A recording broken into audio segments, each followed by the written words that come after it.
Tervehdys kaikille, mun nimi on Hannu Takkinen ja mä puhun teille vähän eri tavalla tai eri kantilta asioista, mitä te olette tähän mennessä ehkä kuullut.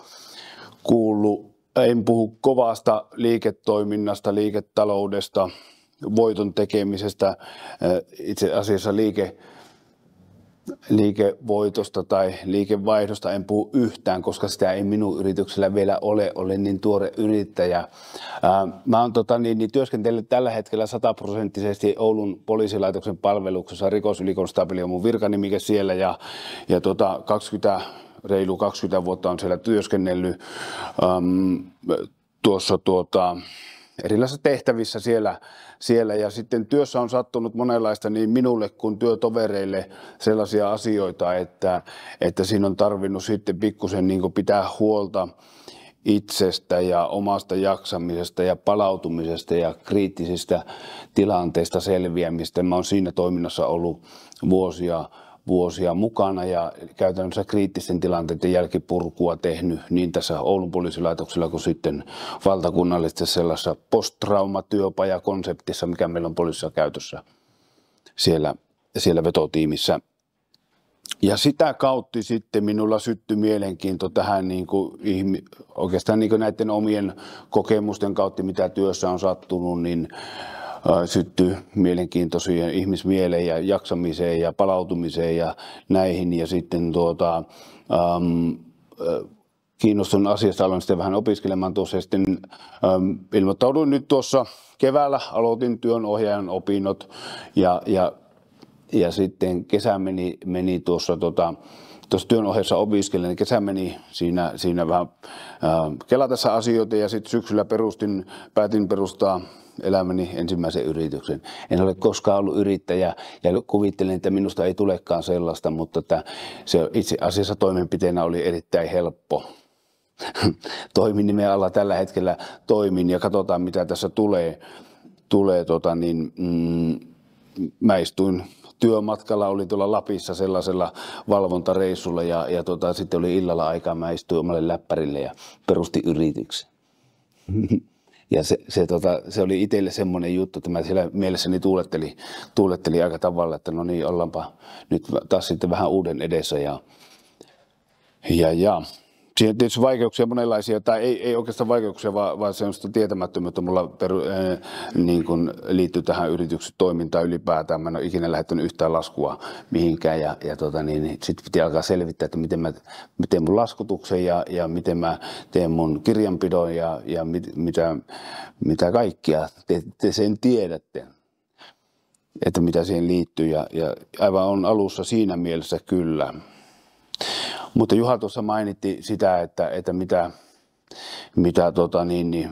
yrittäjät voi palvella toisia tai miten kannattaa, olkaa yhteydessä, pitäkää huolta toisista samalla puolella. Ja tämä on se mun viesti tuolla mun kollegamaailmassa siitä, että yhdessä me jaksetaan paljon paremmin kuin yksinään ja se on se yksi mun kova motivaattori myös tähän työhön, että mä pidän kohtaamisesta ja ihmisten kanssa toimimisesta ja sitten se tuntuu, että se nyt on viemässä vähän niin kuin johonkin suuntaan, että suunta on hyvin alussa, mutta että mulla on tuossa nyt ohjattavana tiedättekö, kuka tietää suunnilleen, että mistä työohjauksessa puhutaan, oletteko kuullut siitä? Muutama käsi nousee. Se itse asiassa yrityspuolella se on vähän tai sanotaan, että se ei ole kovin tunnettu tieteenala. Yrityspuolella puhutaan ehkä coachauksesta, työnohjauksesta, sparrauksesta, tällaisista asioista enemmänkin kuin työnohjauksesta, joka on sitten ehkä enemmän käytössä julkisella sektorilla sillä tavalla, että yksityiset toimijat siellä työnohjaa. Sote-puolella kovasti käytössä, meillä poliisissa jonkun verran enemmän pitäisi olla ja niin poispäin, mutta mä sitten tuossa omassa tai opiskeluihin liittyvissä harjoittelussa sitten, koska mä oon työnohjausta käytännössä tehnyt hyvin paljon tuolla omassa työssä, ryhmä- ja yksilökohtaamissa näissä edellä, kun kerron noita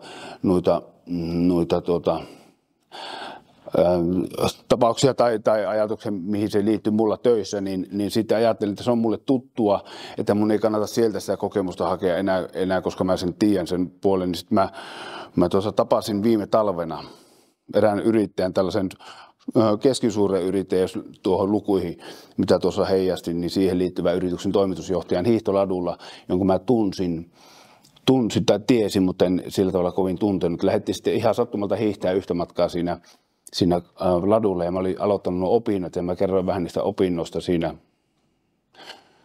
siinä hänelle, niin hän sitten alkoi kertoa omasta työstään siinä samalla. Tiesinkin, mitä hän tekee toimitusjohtajana suunnilleen ja niistä haasteita, mitä siihen liittyy. Ja sitten taisin kysyäkin häneltä siinä hiihtoladulla, kun mentiin sitten yhtä matkaa, että taitaa olla vähän yksinäistä tuo toimitusjohtajan työ.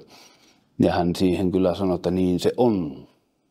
Että vastuullinen paikka ja paljon alaisia ja paljon vastuuta ja yksin pitää olla sitten tekemässä näitä juttuja, vastuita siinä, tai päätöksiä tekemässä ja yksin vastaat kaikesta. Niin tästä mulla sitten virisi sellainen ajatus, että kun piti tätä ryhmää alkaa kasaamaan, niin mä soitin hänelle, että kiinnostaisiko tämmöinen tapaaminen, jos koottaisiin ryhmä suunnilleen samassa asemassa olevia yritysten toimitusjohtajia, niin vertaistuen ja jakamisen ja työn ohjauksen nimen alla kokoonnuttaisiin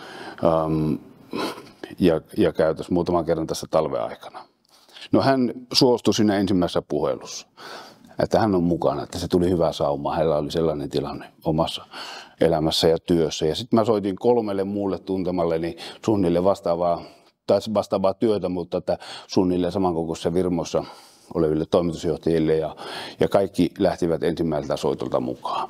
Ja se oli niin sille mulle semmoinen kiva viesti, että no hei, tälle varmaan on tarvetta.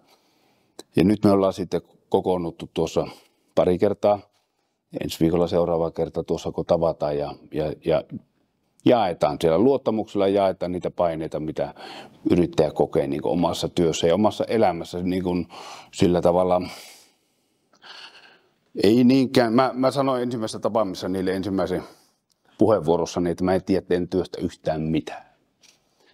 Ja se ei ole se juttu, että miksi me kokoonnutaan, että mä koittaisin sparrata heitä työssään paremmaksi, vaan siksi, että he saisivat itseltään tai toisiltaan vertaistukea siihen vaativaan tehtävään, mitä he joutuu siinä tekemään. Ja meillä on ollut oikein hyviä tapaamisia tuossa ja homma jatkuu ja mä toivon, että se jatkuu vielä tosi pitkään. Työohjausta voidaan käyttää myös tällaiseen toimintaan. En tiedä itse, niin kuin sanoin, niin mä olen 100% vielä toisen työnantajan palveluksessa ja katsotaan, mihin se tämä matka niin johtaa, mutta että, alku näyttää vaan hyvältä ja kysyntää on kovasti. Et pitäkää huoli itsestä. Onko kysyttävää? Ole hyvä.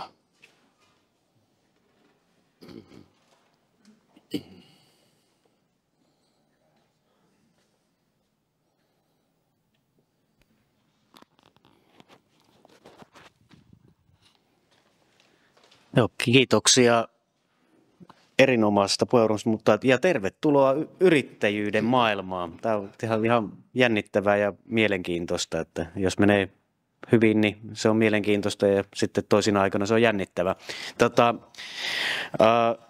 Ensinnäkin aivan äärimmäisen tärkeä aihe, niin kuin koko ajan nähdään, että yrittäjien jaksaminen on kortilla. Sehän johtuu juuri siitä, että niiden paineiden kanssa pyörii aika lailla yksin. Ja sitten toinen tietysti se, että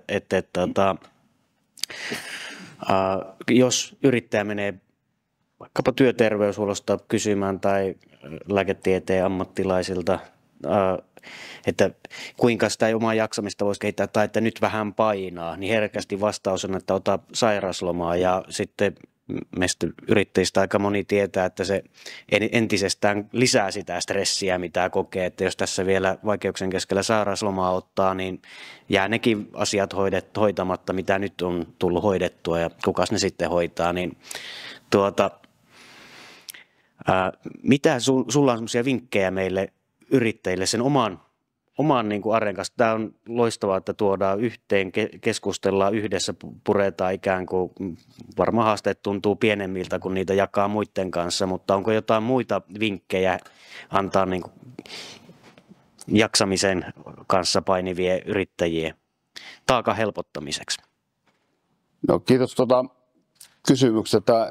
Äärimmäisen laaja kysymys siinä mielessä, että mä joskus kuulin joltakin ammattilaiselta sen, että jos elämässä kokonaiskuormitus kasvaa, koostuu se ylipäätään mistä hyvänsä perheestä, mikä on varmasti meillä kaikilla varmasti se ykkösjuttu perheestä tai sitten työstä, harrastuksista ja ihan mistä vaan, niin jos se kasvaa kokonaiskuormitus tai sitten luottamustehtäviä, mitä meillä kaikilla onkaan niitä omia juttujamme, niin jos se kasvaa se kokonaiskuormitus liian kovaksi, niin silloin jollakin tavalla se alkaa kuitenkin pidemmässä juoksussa piiputtamaan. Ja se kokonaiskuormitusta tietysti on nyt ehkä hankalaa sillä tavalla konkretisoida ja puhua tällä ylätasolla sitä asiasta, mutta se, että jos siellä on vaikka se intohimo liikunta, josta sä saat paljon voimaa, niin älä ainakaan sitä ensimmäisenä jätä pois. Jos siellä on joku semmoinen luottamustehtävä, josta sä et pidä, mutta sä oot lupautunut siihen, niin mieti sitä, että voisiko sä sen jättää pois ihan niin kuin konkreettisella tasolla.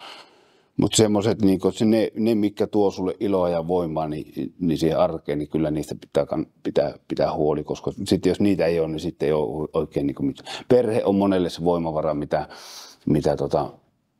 mikä tuo sitä voimaa, niin siihen kannattaa panostaa näin ylätasolla yksinkertaisesti.